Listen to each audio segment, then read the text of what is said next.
Bon matin tout le monde, bienvenue à ce 7e épisode du Meeting des ventes du lundi. Mon nom est Simon Harvey et je suis consultant en stratégie et opération des ventes.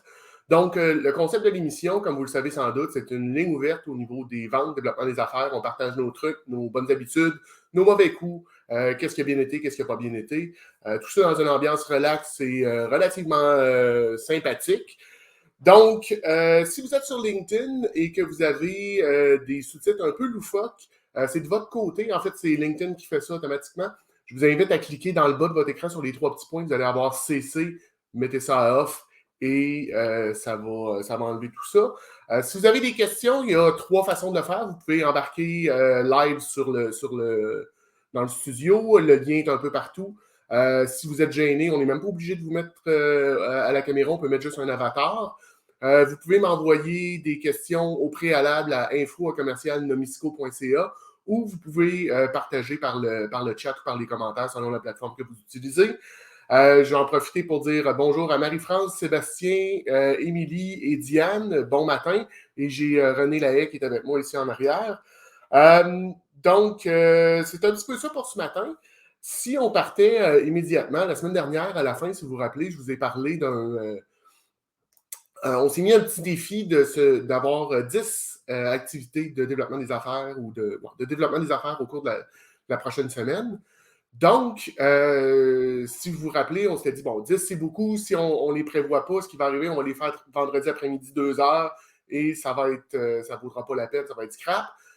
Donc, on va les redistribuer dans le temps. On s'était dit 2 par jour, c'est faisable. Et on avait même suggéré de faire, en fait, je vous avais recommandé d'en faire un le matin, un l'après-midi et de vous mettre une alarme ou un déclencheur. Donc, je voulais savoir, pour ceux qui sont déjà avec nous ce matin, qui sont live, si vous pouvez me mettre dans le chat, est-ce que vous avez réussi votre objectif? Est-ce que vous avez réussi votre petit défi, à savoir d'atteindre ce côté-là? Pendant ce temps-là, moi, je vais vous montrer un petit peu le calcul qui arrive de ce côté-là. Donc, on s'était dit 2 activités par jour, 5 jours par semaine. Si on estime que vous avez à peu près 46 semaines de travail par année, on enlève le temps des fêtes, les vacances et ainsi de suite, on arrive à 46 semaines. Si vous avez un taux de closing de 5%, OK, et que donc ça vous en fait 23 que vous devriez closer dans votre année, avec un deal moyen de 2 000 par exemple, c'est un ajout de 46 000 qu'on vient de faire. Donc, parce que vous faites un événement le matin, une activité le matin, une activité l'après-midi, 5 jours par semaine, 46 semaines par année, ben c'est 46 000 de plus que vous allez chercher dans votre business. Si vous êtes meilleur pour closer, que vous closez 1 sur 10, donc 10%, on monte ça à 92 000. Puis mettons que vous êtes vraiment pas mauvais puis que vous closez 15%, ben c'est 138 000 de plus dans votre entreprise que vous venez de générer. Vous voyez que c'est quand même assez rapide d'ajouter ces choses-là. Donc, des petites choses, des petites activités peuvent avoir des impacts majeurs sur vos résultats de fin d'année. La seule chose, c'est ça, je vous demandais, est-ce que vous avez mis, ceux qui l'ont réussi, est-ce que vous avez mis un déclencheur ou une alarme, que ça soit simplement psychologique dans votre tête de dire, OK, quand je m'assois à ma chaise à 8 heures le matin, avant de terminer mon café, il faut que j'aille fait une approche envers un client, ou vous l'avez mis automatiquement dans votre système de calendrier ou de gestion de tâches. Je serais curieux de vous lire dans le chat. Je vais redire bonjour à Kevin, Guy, David Quentin, Dave Cameron, Martin et Loïc. Bon matin à tout le monde. Une chose à retenir aussi, par contre, puis on va en parler plus tard. En fait, ça va faire le lien vers un de mon premier sujet d'aujourd'hui. C'est beau de vous mettre des objectifs, c'est beau de faire du développement des affaires, vous closez à 5%, vous venez de rajouter 23 nouveaux mandats dans votre entreprise. La question à se poser, c'est au niveau des ressources. Donc, êtes-vous en mesure de gérer cet ajout-là de demande? Allez-vous être capable de livrer? Et là, je veux vous parler de ça ce matin parce que c'est toujours un enjeu qu'on a au niveau des ventes. Vous le savez, vous en faites, j'en fais, tout le monde fait de la vente. C'est quelque chose de pas facile de sortir, d'aller rencontrer des clients, de faire du développement des affaires. C'est demandant, on se fait dire non souvent. Et quand on a une victoire, ben c'est vraiment, c'est ça qu'on vise, c'est satisfaisant, mais on en a tellement peu qu'on veut la savourer le plus possible. Et là, ce qui vient démotivant rapidement, c'est si vous êtes dans une organisation qui n'est pas en mesure de livrer. Par exemple, moi, ça m'est déjà arrivé d'avoir une situation comme ça où est-ce que je vais rencontrer un client et avant d'y aller, j'appelle le boss de mon boss, donc le directeur national des ventes, puis je lui dis, écoute, je m'en vais rencontrer tel client, ça fait des mois qu'on le travaille, je vais le signer cet après-midi. La seule chose que je te demande, est-ce qu'on va être capable de livrer selon nos barèmes, donc 97%. Est-ce qu'on a l'inventaire pour sa commande initiale? Parce qu'on a l'inventaire pour perdurer dans le temps, donc pour le tenir. Il me dit, oui, Simon, il n'y a pas de problème. Écoute, on a du stock qui arrive des États-Unis. Fais-toi-en pas, ça va rouler. Fait que moi, je pars, je vais rencontrer mon client. Je fais ma présentation, je négocie avec lui et on signe. Est-ce que j'ai besoin de vous dire que ça ne s'est pas produit comme c'était supposé et qu'on a livré, je pense qu'on a livré à 80 ou 85%. J'en ai déjà parlé dans un autre live, là, mais rapidement, la relation a tourné au vinaigre. Le client était déçu parce qu'il venait de laisser un fournisseur, il s'en venait avec nous autres, on lui avait promis des choses sur des bases que les opérations allaient être en mesure de livrer, que la production allait être en mesure de livrer, et malheureusement, ça ne s'est pas produit. Donc, rendu là, comment vous pensez que moi, je me suis senti dans cette situation-là? Je ne vais pas tenir le suspense trop longtemps. Ça m'a extraordinairement démotivé. J'avais plus le goût de faire du développement des affaires parce que je me dis, je sors, je vais rencontrer des clients, c'est ma face qui voit, c'est ma réputation qui est en jeu et l'organisation n'a pas été capable de livrer. Donc, ça cause du problème, ça cause de la démotivation, du désengagement de votre force de vente, puis ultimement, vous venez de défaire tous les efforts que vous avez mis en place. Donc, ce que je vais vous parler un petit peu aujourd'hui, c'est les différentes, sans rentrer en détail de chacune, c'est les différents types de ressources que vous pouvez, que vous devriez considérer quand vient le temps de mettre en place un projet de vente. Première des choses, le cash flow. Ça semble niaiseux, mais avez-vous le cash flow pour être capable de maintenir ou de soutenir une croissance? Est-ce que vous êtes capable, au niveau financier, de payer vos fournisseurs en 30 jours, mais de recevoir le paiement de vos clients en 45? Donc, ce 15 jours-là, êtes-vous capable de le soutenir? Est-ce que ça va vous causer problème ou vous êtes 100% en forme et ça va bien aller? J'ai Sophie qui me dit tu as raison sur la production, je vais continuer avec des petites ventes, grosse marge de profit. Effectivement, ça peut être super intéressant de regarder ça comme ça. J'ai Alain ici qui dit dans ma jeune carrière, ça m'est arrivé cette situation, ma réputation a été mise à l'épreuve. Ce fut une des situations qui m'a poussé à me lancer en affaires. Effectivement, je te dirais, Alain, je te rejoins là-dessus. À un moment donné, je me suis dit, au moins, c'est moi qui vais avoir 100% du contrôle.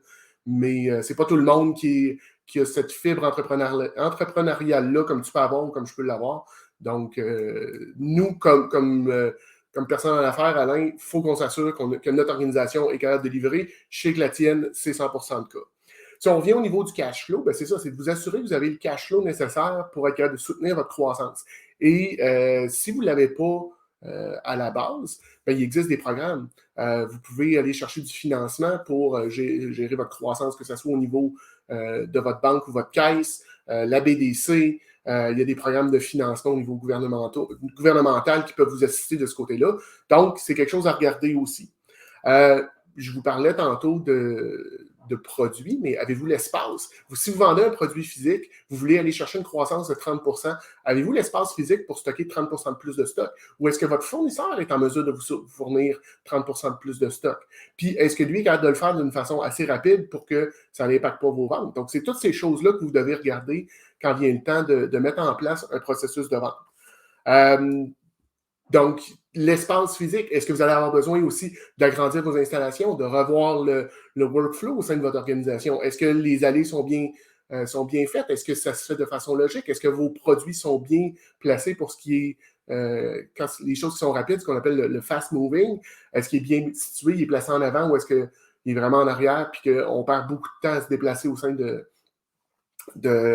l'entrepôt? Il y a bien évidemment aussi les RH. Avez-vous le staff pour gérer cette croissance-là? À l'interne, mais à l'externe. Vous voulez 30% plus de ventes? Êtes-vous capable d'avoir, avez-vous assez de gens au développement des ventes, développement des affaires pour générer ça, de un? Mais deux, à l'interne, est-ce que vous avez assez de capacité au niveau de votre staff pour gérer 30% de plus d'appels, 30% de plus de commandes, 30% probablement plus de retours, ou du moins, il devrait en avoir un petit peu plus. Est-ce que vous avez assez de gens à l'interne pour traiter ces commandes-là? Est-ce que vous avez assez de gens au niveau du service à la clientèle? Donc, c'est toutes des choses qu'on doit prendre en considération avant de se lancer dans un projet de vente pour s'assurer du succès puis que ça perdure dans le temps. On en a parlé un petit peu, mais le stock, avez-vous un niveau de stock satisfaisant? Est-ce que votre fournisseur est capable encore là de vous gérer?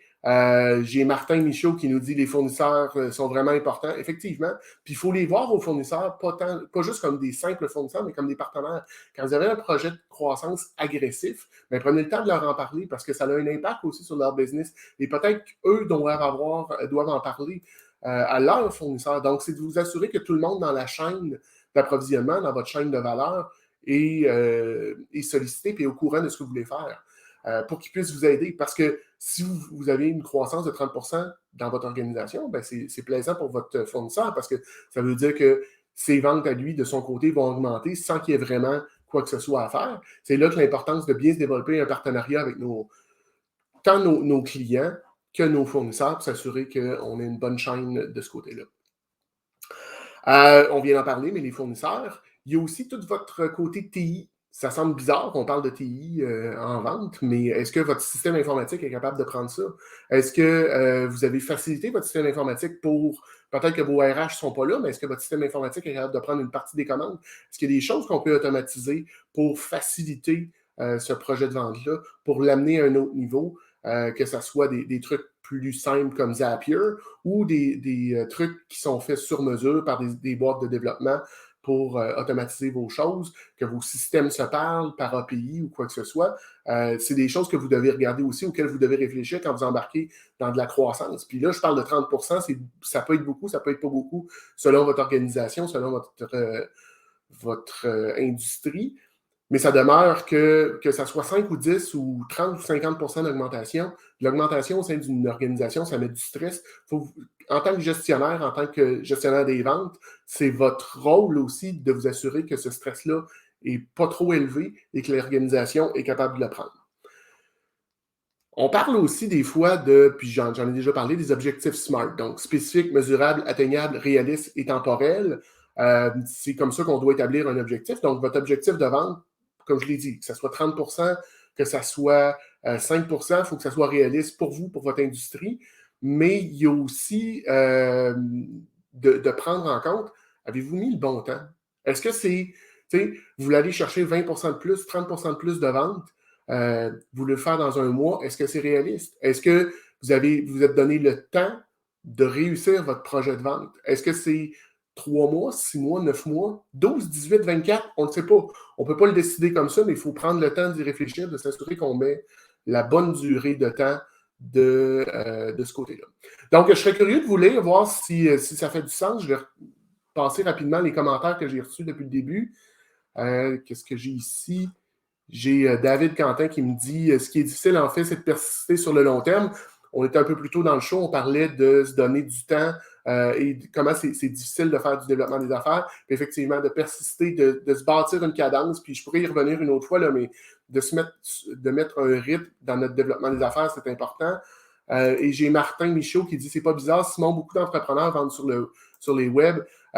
Effectivement, pour l'automatisation, c'est quelque chose qui peut être efficace et qui peut être utile. J'ai Louis Corriveau qui dit « Le développement des affaires se planifie sur tous les angles. Tu as entièrement raison. En ouvrant le magasin, tout le monde me disait « Va chercher des clients, c'est la force, mais tu dois livrer. » Écoute, Louis, je n'aurais pas pu mieux dire. C'est exactement ça. C'est beau d'avoir des clients, mais si tu n'es pas capable de livrer, c'est problématique. Puis c'est aussi de vous poser la question, est-ce que c'est ça qui m'empêche de faire du développement des affaires? Est-ce que je ne vais pas vers des clients, j'en fais pas, j'ai pas rencontré l'objectif qu'on s'était fixé cette semaine d'en faire 10 parce que j'ai la crainte de ne pas livrer. J'ai la crainte que je vais aller chercher un nouveau client, puis je suis déjà à côté au menton, en rajouter un, ben, je vais me noyer. Est-ce que c'est ça qui vous empêche d'avancer? Donc, est-ce que vous auriez d'autres exemples, d'autres commentaires à amener de ce côté-là?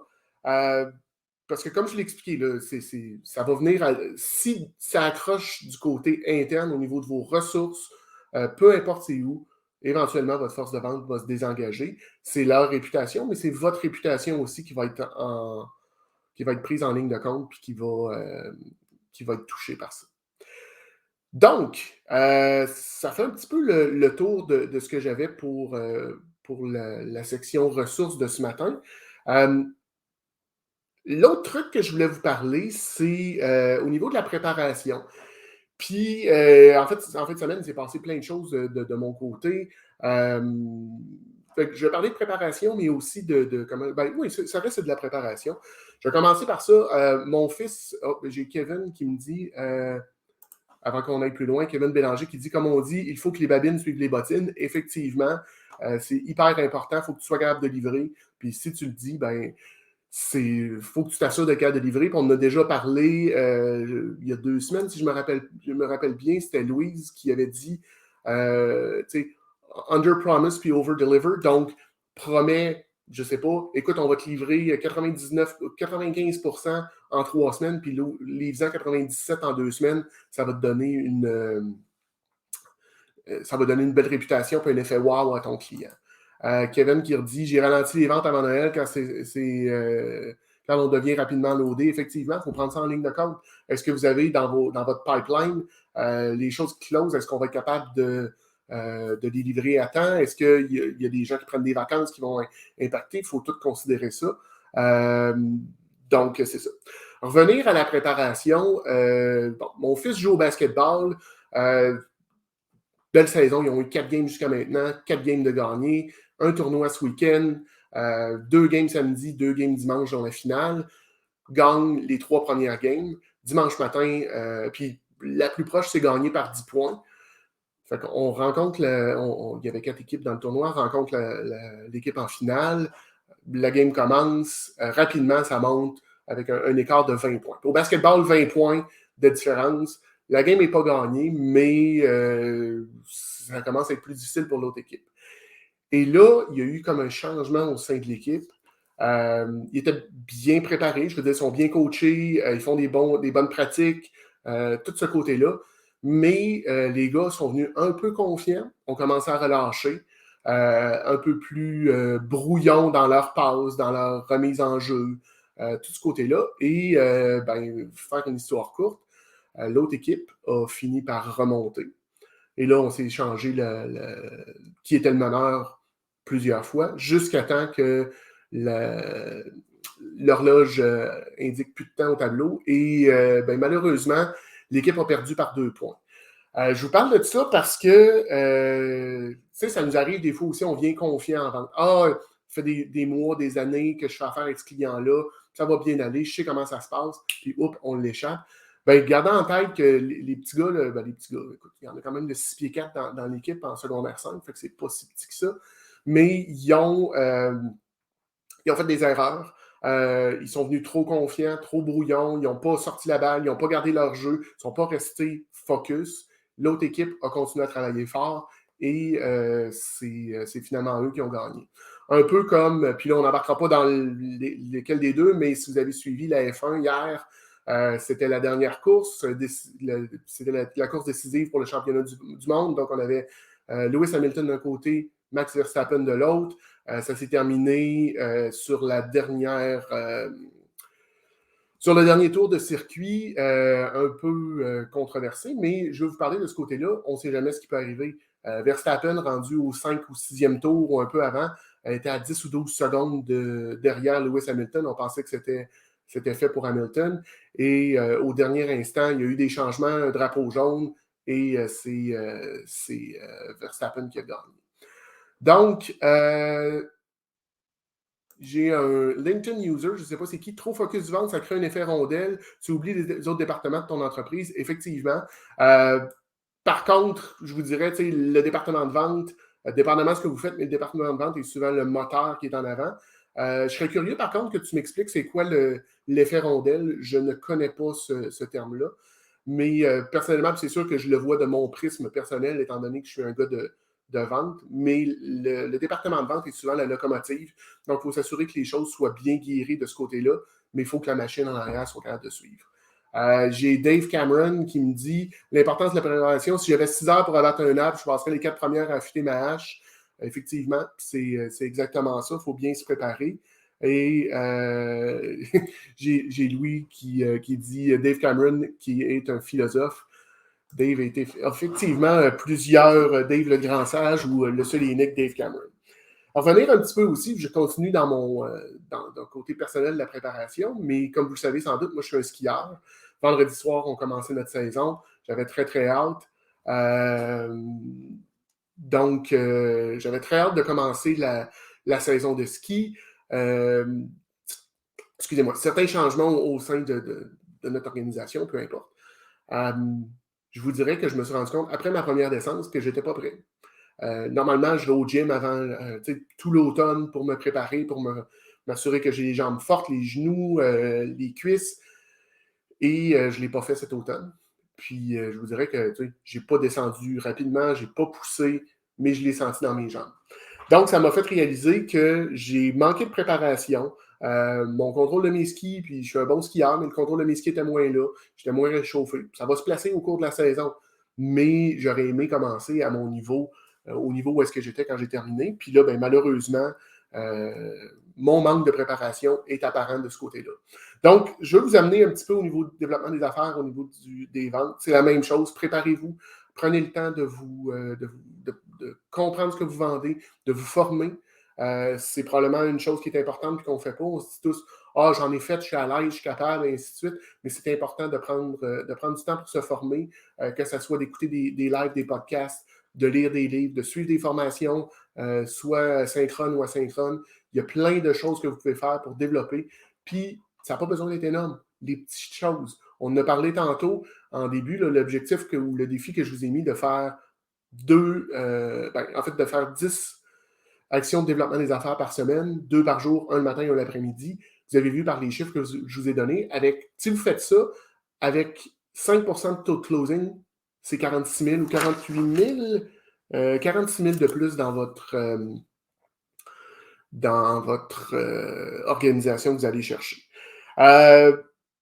D'ailleurs, comment vous pouvez faire ça aussi? Qu'est-ce que vous pouvez faire pour faire du développement des affaires? Il y a des formations. Chantal Carrier et moi, on offre un truc qui s'appelle Efficar, où est-ce qu'on fait de l'improvisation, clinique d'improvisation. Vous pouvez faire du réseautage.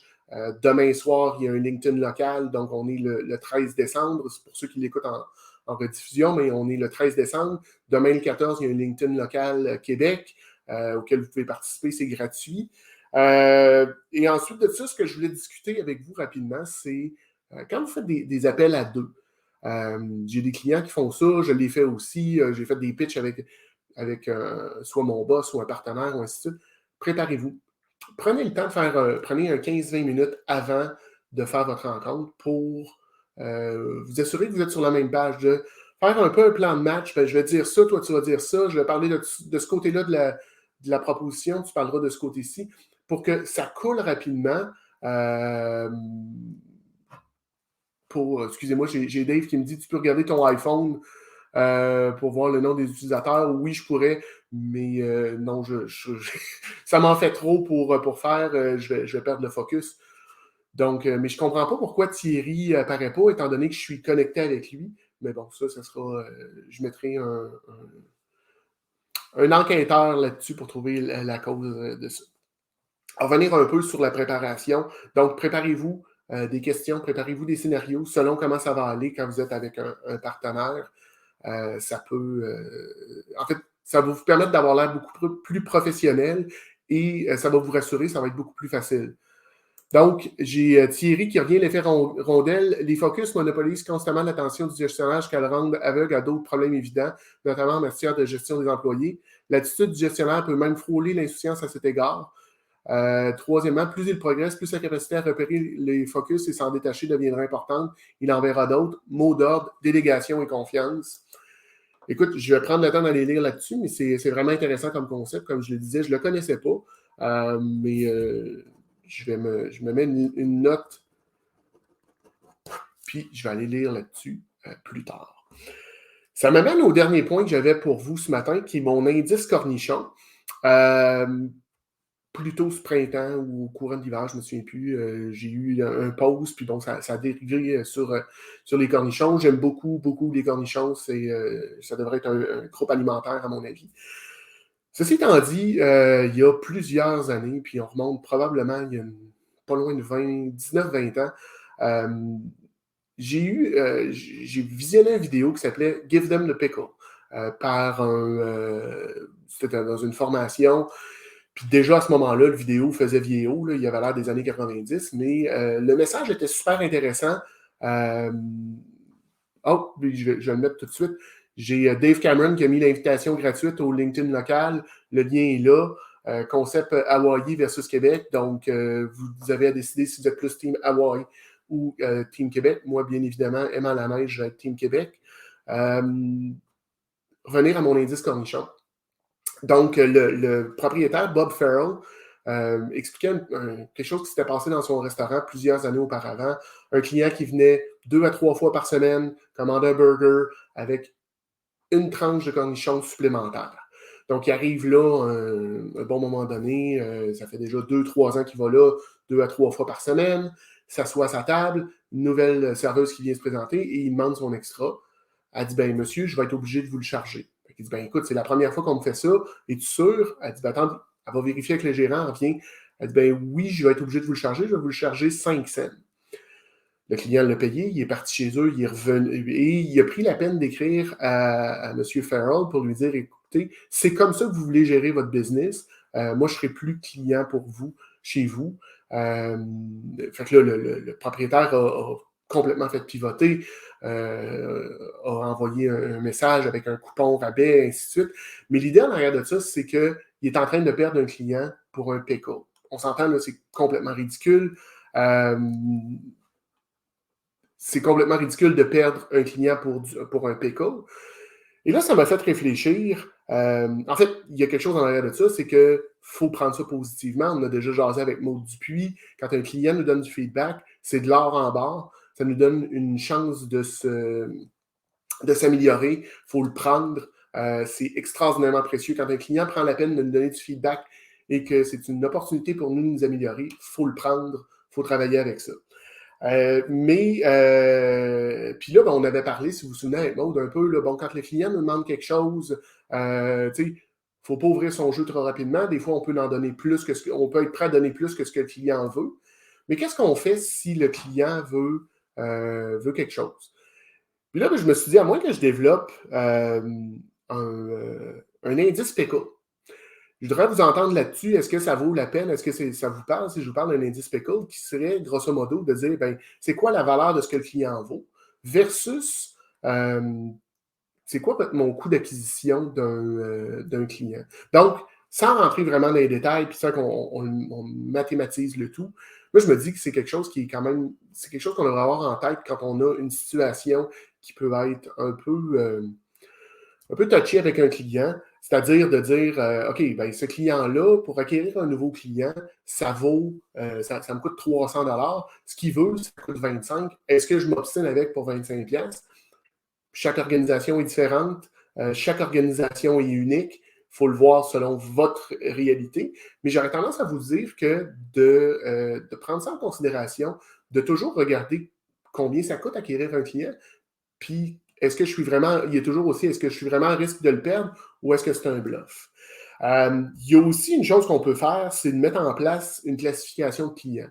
Puis bon, il y a les clients ABC, platine, or, argent, bronze, il y a un paquet de choses, mais l'idée en arrière de ça aussi, c'est de dire, pour aider vos équipes de vente, de service à la clientèle, leur donner un petit peu de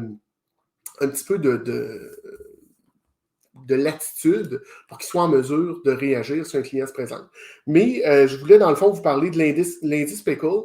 Je serais curieux de vous lire là-dessus, d'avoir vos commentaires pour le futur, si c'est quelque chose que je devrais inclure dans mes sujets, puis y revenir et le définir, parce que je vous dirais que c'est une idée qui m'est venue comme ça, mais je n'ai pas fait les calculs à savoir à combien est-ce qu'on devrait gérer ce ratio-là. J'ai vraiment... c'est un flash que j'ai eu. Je n'avais pas vraiment repensé avant de commencer la préparation pour le live de ce matin. Ça m'amène maintenant à la partie, mon petit truc du vendredi. Comme vous le savez, moi, le vendredi après-midi, en fait, quelque part le vendredi, je poste un petit truc du vendredi. J'ai un hashtag pour ça qui vous permet de le suivre. Euh, oh, j'ai David Godreau qui me dit: J'adore l'idée de l'indice pickle, mais je suis contre que ça devienne un groupe alimentaire. Écoute, David, on prendra un café ensemble. Les pickles, c'est extraordinaire. Tu peux être team ail, team sucré, team Annette, mais les pickles, c'est un peu comme la bière. Tu les aimes pas tant que tu n'as pas trouvé ta sorte à toi. Si je reviens du côté plus sérieux, mon vendredi après-midi ou le vendredi, je fais le petit truc du vendredi qui est un outil, un truc, quelque chose que j'utilise de façon régulière pour m'aider, moi, dans mes affaires, que ce soit gestion de mon entreprise, développement de mes affaires ou juste parce que je suis un gars curieux. La semaine dernière, vendredi dernier, j'ai parlé de speed test. Dans le fond, c'était pour vous conscientiser sur vérifier de temps en temps la vitesse de votre Internet. Il y a Fast, il y a Speed Test, il y en a plusieurs qui existent. Probablement même que votre fournisseur d'Internet vous en propose un. Mais l'idée en arrière de ça, c'est d'aller le vérifier une fois de temps en temps. Bon, il y a des capotés comme moi qui font. Je me suis écrit un petit script, puis c'était plus pour m'amuser en Python. Mais je vérifie ma vitesse Internet 4 fois à l'heure, 24 heures sur 24, depuis octobre 2020. J'ai pas loin de 40 000 résultats de test dans un fichier Excel. Ça me permet de voir rapidement, est-ce que j'ai un problème avec mon Internet? Est-ce que j'obtiens réellement le service pour lequel je paye? En fait, on revient un peu dans mes trucs. Là, c'est des tests, c'est des vérifications, mais je voulais vous conscientiser sur vous payez pour un service Internet. Assurez-vous que ce que votre fournisseur vous dit, vous l'avez bel et bien. Pour revenir au pickles, j'ai Dave qui dit au mythique Schwartz Deli, on paie un extra pour avoir un cornichon avec son smoke meat. Tant qu'à moi, c'est un frais caché, car c'est un duro incontournable. Smoke meat, cornichon. T'oublies le troisième, un coke. Smoke meat, cornichon, coke. Bientôt, vous nous charger la moutarde, effectivement. Donc, ça m'amène pas mal sur la fin de mon live d'aujourd'hui. Je voudrais vous répéter l'expérience qu'on fasse 10 actions de développement des affaires cette semaine, 2 par jour, un le matin, un l'après-midi. On met en place un déclencheur ou une alarme et on fait ces choses-là. Je serais curieux de vous lire la semaine prochaine pour voir qui l'a réussi, qui ne l'a pas réussi. Si vous êtes gêné, comme je vous l'ai dit, vous pouvez m'envoyer ça directement. D'ailleurs, je vous invite à communiquer avec moi là, si vous avez des questions, des commentaires, des idées, des insultes, à m'envoyer ça à info@commercialnomisco.ca. Je suis preneur de toutes ces choses-là. Je vous dirais, là, je suis en réflexion, puis on va pouvoir y revenir la semaine prochaine au niveau de la formule du show, mais on pourra y revenir. Donc aujourd'hui, on a parlé des ressources, de la gestion des ressources qui est importante pour le développement de vos entreprises, puis qui est importante au niveau du développement de vos affaires, de développement de vos ventes, d'assurer que avant de mettre en place un projet de développement des affaires, un projet de vente, que vos ressources sont assez solides pour le soutenir. On a parlé de l'importance de la préparation, encore une fois. Je vous ai parlé de l'exemple de basketball de mon fils, de mon ski pour lequel je ne suis pas prêt, et de ne jamais lâcher. Par exemple, la game de basket d'hier après-midi, Max Verstappen, on ne sait jamais ce qui peut arriver. Restez focus. J'ai déjà, puis ça me fait penser à un exemple auquel j'avais pensé, puis je vais revenir là-dessus. Il y a plusieurs années, j'étais chez Napa, on fait une soumission pour la Ville de Québec pour les batteries et on perd la soumission par quelques milliers de dollars. C'est sûr que c'est hyper décevant, on travaille beaucoup, c'est des beaux montants, c'est récurrent et ainsi de suite. Et déçu, bien évidemment. 3 jours plus tard, on a reçu un appel. Le plus bas soumissionnaire n'avait pas été retenu parce qu'il y avait certains de ces produits qui ne rencontraient pas les normes exigées par la Ville. Donc, quand je vous dis, perdez pas confiance, gardez le focus, ça va bien aller. Ben, c'est un peu ce que j'avais là. J'imagine que c'est encore Thierry. Le Canadien l'a fait en fin de semaine pour attirer des gens. Allez chez Tricolore Sport, on vous paie le stationnement gratuit. Youpi était sur place. Effectivement, c'est une façon de faire. J'ai Loïc qui me dit attention au speed test, c'est pas nécessairement le forciteur. Le problème, c'est que la connexion est plus lente que c'est le payé. Effectivement, tu vois, Loïc, moi, c'est quelque chose qui m'arrive. J'ai eu des fois, resetter mon routeur quand je me rends compte que ma vitesse descend ça peut être problématique. Je sais que moi, je suis en sans fil, donc je me suis assuré aussi d'avoir une bonne couverture. Mais écoute, si vous avez des questions, je vous invite à communiquer avec Loïc. C'est pas mal ce qu'ils font, eux autres, dans la vie du support informatique. Ils sont plus ferrés que moi là-dedans. Donc, ça m'amène à vous dire, bon, on a parlé de ces trois choses-là. Dans la journée, je vais prendre le temps de répondre aux commentaires que vous aviez inscrits, ce que je n'aurai pas eu le temps de faire pendant le live. Si vous voulez me connecter avec moi, vous pouvez le faire. La meilleure façon, c'est via LinkedIn. LinkedIn.com/IN/Simon Harvey QC. Je vous demanderai de mettre un petit message personnalisé pour que je sache que vous connectez avec moi via le live. Si vous voulez prendre rendez-vous, la meilleure façon, c'est d'aller directement sur mon Calendly, donc à calendly.com/Nomisco.